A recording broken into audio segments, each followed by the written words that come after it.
Here is a number that may surprise you. After 65, the risk of being harmed by the wrong medical checkup can quietly go up, not down. Not because doctors stop caring, not because checkups are bad, but because some tests start finding things that were never going to hurt you, and once that door opens, it can lead to more scans, more procedures, more fear, and sometimes more harm than help. And the hardest part is this: you can be doing what feels responsible right now, booking every test offered, and still be moving in the wrong direction without knowing it. That is why this video matters so much. If you are over 65, or you love someone who is, these 5 checkups are not ones I would book automatically just because of age. In many cases, the wiser move is not more testing. It is the right testing, for the right reason, at the right time. This is not just my opinion. Groups like the U.S. Preventive Services Task Force, the FDA, and the Choosing Wisely campaign have all warned that some routine screening tests in people without symptoms can lead to false alarms, unnecessary procedures, and very little real benefit. That does not mean ignore your health. It means be strategic, be selective, be smarter than the fear. And before we start, if this channel helps you make calmer, safer health decisions, subscribe. It truly helps these videos reach more older adults who need clear information without scare tactics. And tell me in the comments your age and where you are watching from. I always love seeing how many people in their 60s, 70s, and 80s are taking charge of their health with wisdom, not panic. Number 1 is the full-body CT scan, when you feel completely fine. This one sounds so tempting, doesn't it? A scan that looks at everything. A scan that promises peace of mind. A scan that might catch something early. But this is exactly where smart people get pulled in by the wrong promise. A CT scan is a detailed X-ray that creates pictures of the inside of your body. It is an excellent tool when you have a real problem to investigate. But when healthy people without symptoms get a whole-body CT scan just to check everything, the FDA says there is no good scientific proof that the benefits outweigh the harms. Why? Because the scan acts like a smoke detector turned up way too high. Yes, it may notice smoke, but it also goes off for steam, burnt toast, and things that are not true danger. In the body, that means tiny spots, harmless cysts, old scars, small nodules, and little maybe something, findings that often lead to more testing. And more testing is where the trouble begins. One scan becomes another scan. Then maybe a biopsy, which is when a doctor removes a small sample of tissue to examine it. Then sleepless nights. Then waiting. Then fear. All because of something that may never have caused a single symptom in your lifetime. Most people think, if the scan finds anything, that must be good. Not always. Sometimes finding more means worrying more, not living longer. And CT scans also expose you to radiation. One scan is not the end of the world, but repeated scans add up over time. So what is the better move? If you feel well, skip the idea of scanning your whole body just to look for trouble. Instead, focus on checkups that are actually proven to help. Blood pressure, hearing, vision, vaccines, medication review, fall risk, and the screenings that fit your age and health history. If you do have symptoms, that is different. A doctor may absolutely need imaging for a specific reason. The fix is not never scan. The fix is never scan blindly. I once heard from a man in his late 60s who got one of those executive wellness packages because he wanted to be proactive. He walked in feeling healthy. He walked out with 3 incidental findings, which means unexpected things found by accident. None turned out to be dangerous. But for 6 weeks, he lived like he was waiting for bad news. That is a high price to pay for a test that was never clearly needed. Tell me in the comments, do you think people are warned enough about false alarms from scans like this? I have a feeling half of you will say no, and the other half will say, I wish somebody told me sooner. Number 2 is carotid artery ultrasound, when you have no symptoms. This is one many older adults have never even heard of until it is offered at a health fair, a mail flyer, or a bundle of stroke prevention tests. The carotid arteries are the big blood vessels in your neck that carry blood to your brain. Carotid artery stenosis means narrowing in those arteries. The fear, of course, is stroke. Now listen carefully, because this is where the sales pitch sounds very convincing. Wouldn't you want to know if your neck arteries are blocked before a stroke happens? Of course you would. But the U.S. Preventive Services Task Force recommends against screening the general adult population for this, if they have no symptoms and no history of stroke or mini-stroke. Why would experts say that? Because in people without symptoms, the condition is not very common, and screening creates too many false positives. That means the test tells you something may be wrong when it either is not truly dangerous or may not even be there in a clinically important way. Think of it like dragging a fishing net through a pond with very few fish. You do not just catch fish, you catch weeds, mud, and debris. Then someone has to sort through it all. In medicine, that sorting can mean more imaging, more specialist visits, invasive procedures, and in some cases, even risk of stroke from the very follow-up meant to protect you. Most people think stroke prevention means looking directly into the arteries first. But in older adults, the biggest stroke prevention wins are usually much less dramatic. Controlling blood pressure, managing diabetes, not smoking, treating atrial fibrillation, that is an irregular heartbeat that can form clots. Staying active, taking the right medications when they are truly needed. Those are the things that move the needle. So what should you do instead of rushing into a screening ultrasound of the neck? Ask a better question. What specific problem are we trying to solve?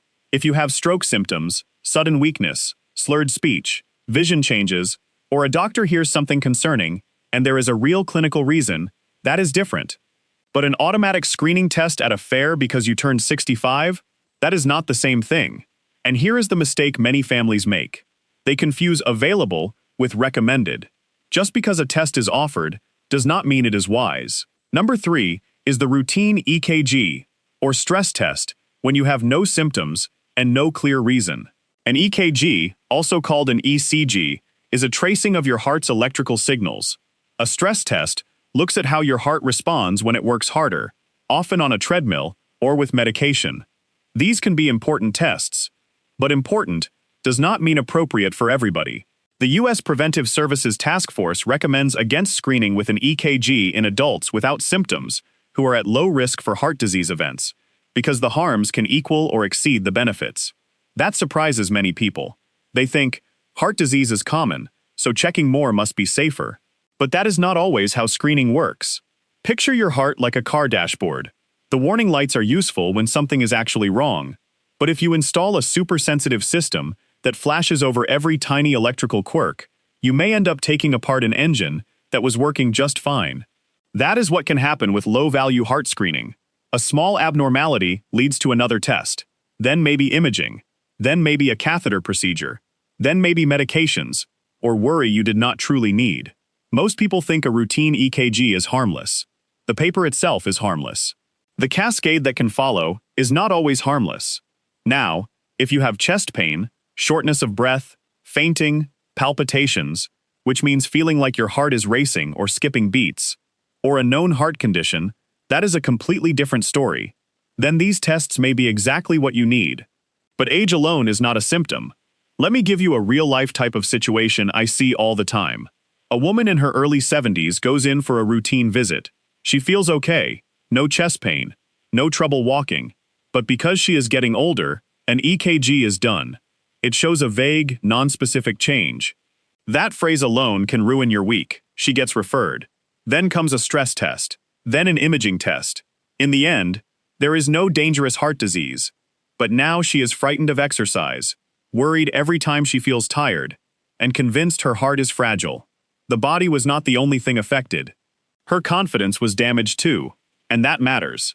Fear changes how people live. Some stop walking, some stop traveling, some stop trusting their own body. So what is the smarter fix? If you are symptom-free, ask whether the result would actually change what you do. If the answer is no, the test may not be worth it. In many cases, the better heart checkup after 65 is not another machine. It is knowing your blood pressure, cholesterol, blood sugar, sleep habits, smoking status, activity level, and whether your medications still make sense. Here is a debate for the comments. Do you think more heart testing always means better prevention? Or do you think too much testing can actually backfire? I know this one splits people. Let's hear both sides below. Number 4 is automatic PSA screening after age 70. PSA stands for prostate-specific antigen. It is a protein measured in the blood. Higher levels can sometimes point toward prostate cancer, but they can also rise for other reasons, like prostate enlargement or inflammation, and that is where the confusion begins. The U.S. Preventive Services Task Force recommends against routine PSA-based screening for men age 70 and older. That does not mean prostate cancer is unimportant.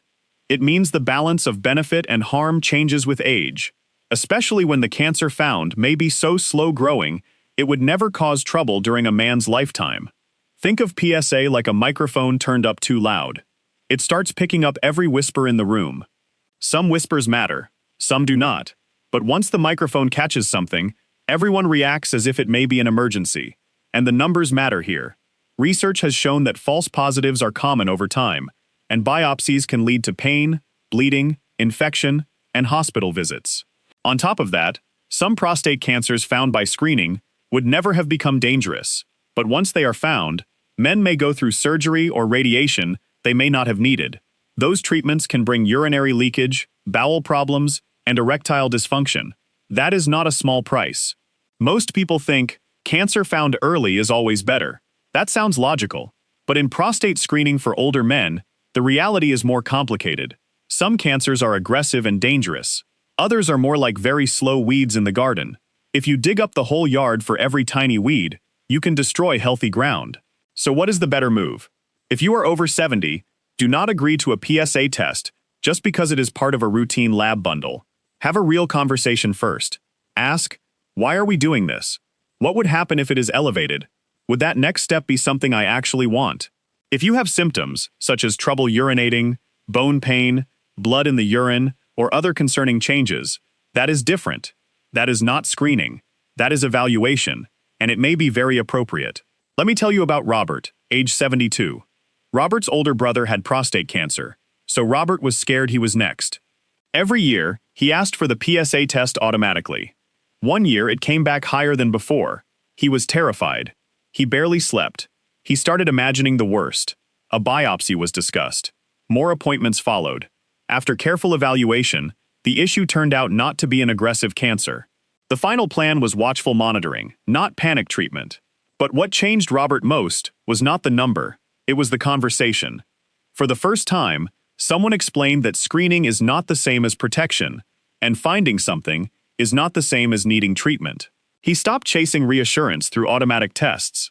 Instead, he started focusing on what actually supported his health day to day. Blood pressure control, walking, better sleep, and keeping up with the appointments that truly matched his risks. He did not get a miracle cure. He got something better. Clarity. And with clarity came calmer decisions. If you are a man watching, or you are watching for your husband, brother, or father, tell me in the comments, do you think men are given enough honest information about the downsides of prostate screening? Or are they mostly told, just test and see? I would really like to know. Number 5 is the automatic colonoscopy after 75, especially when you have already been screened and your overall health is changing. This one is important because colonoscopy is a very valuable test in the right person.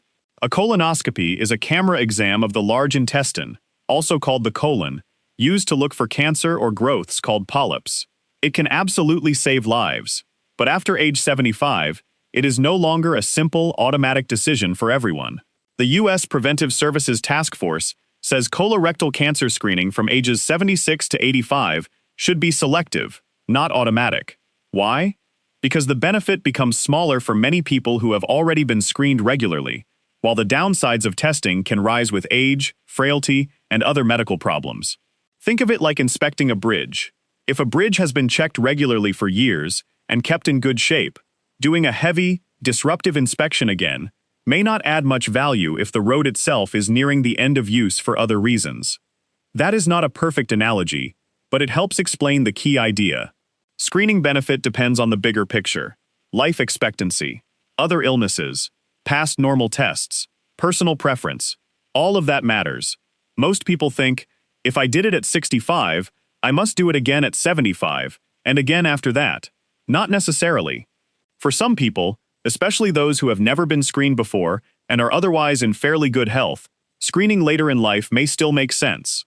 But for others, especially those with repeated prior normal tests and major health issues, automatic repeat colonoscopy may offer very little benefit. And colonoscopy is not nothing. There is bowel prep, which can be hard on older adults. There is sedation, meaning medication that makes you sleepy for the procedure. There is the small but real risk of bleeding or perforation, which means a tear in the colon wall. The point is not that the test is bad. The point is that the decision should be thoughtful. Here is where fear often takes over. Someone says, "My friend got colon cancer at 79, so I need this no matter what." But your health story is not your friend's health story. One-size-fits-all thinking is where older adults get into trouble. I remember a very realistic case like Linda, age 78. Linda had already had normal colon screenings in the past. She also had heart failure, meaning the heart was weaker at pumping blood, and kidney problems. Her automatic reminder came in the mail, and she assumed she had to book the colonoscopy immediately or she would be reckless. But when she sat down with her doctor, they looked at her full picture, not just the reminder card. They talked about her prior normal results, her current health burdens, and what mattered most to her. In the end, they did not rush into a one-size-fits-all repeat procedure. They made an individualized plan. Linda felt relieved, not neglected. That is what good medicine looks like in older age. Not more boxes checked, better judgment. So what is the fix here? If you are past 75, do not treat colonoscopy reminders like a command. Treat them like a prompt for a conversation. Ask about your prior screening history, your current health, and whether the likely benefit still outweighs the burden and risk. And if you have symptoms like bleeding, unexplained weight loss, iron deficiency anemia, which means low red blood cells often linked to blood loss, or a major change in bowel habits, that is different. Then testing may be very important. Now step back and notice the pattern in all 5 of these. The problem is not medical care. The problem is automatic care. The problem is not testing when you have symptoms. The problem is testing because fear, habit, or marketing told you that more is always safer. The problem is not aging. The problem is assuming that once you pass 65, every machine, every scan, and every blood test becomes a smart idea. It does not. Sometimes the most protective sentence in medicine is not, "Let's order more." Sometimes it is, "Wait. Does this actually help you?" Let's do a quick recap, because repetition is how memory sticks. Number 1. Avoid the full-body CT scan when you feel fine. It can expose you to radiation and trigger false alarms that lead to more tests without proven benefit. Number 2. Avoid carotid artery ultrasound as a routine screening test if you have no symptoms. In people without warning signs, it can create false positives and lead to risky follow-up that may not help. Number 3.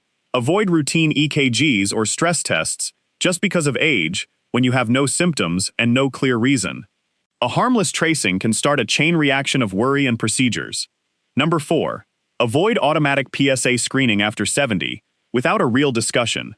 The test can find slow-growing problems that never would have hurt you, while the follow-up can cause real harm. Number 5. Avoid automatic colonoscopy after 75 without looking at the full picture. Your prior screening history, your overall health, and your preferences matter more than a reminder postcard. And if you remember only one thing from this video, remember this. After 65, good healthcare becomes more personal, not more automatic. The right test for your neighbor may be the wrong test for you. Wisdom matters more than volume. Please also hear this clearly. Do not stop medications, cancel appointments, or refuse important testing based on one video. Talk to your doctor before major changes, especially if you take medication or have a diagnosed condition. Natural does not always mean risk-free, and less testing does not mean less care. This video is for educational purposes only. If this kind of calm, evidence-based health guidance helps you, subscribe now. Every subscription helps this channel reach more older adults who are tired of fear-based advice and want practical, trustworthy information instead. And before you go, tell me in the comments, which of these 5 surprised you most? Or tell me if you have ever had one test turn into 3 more. Those stories help other people realize they are not alone. And if you want to protect your health even more, watch the next video on the warning signs older adults should never ignore.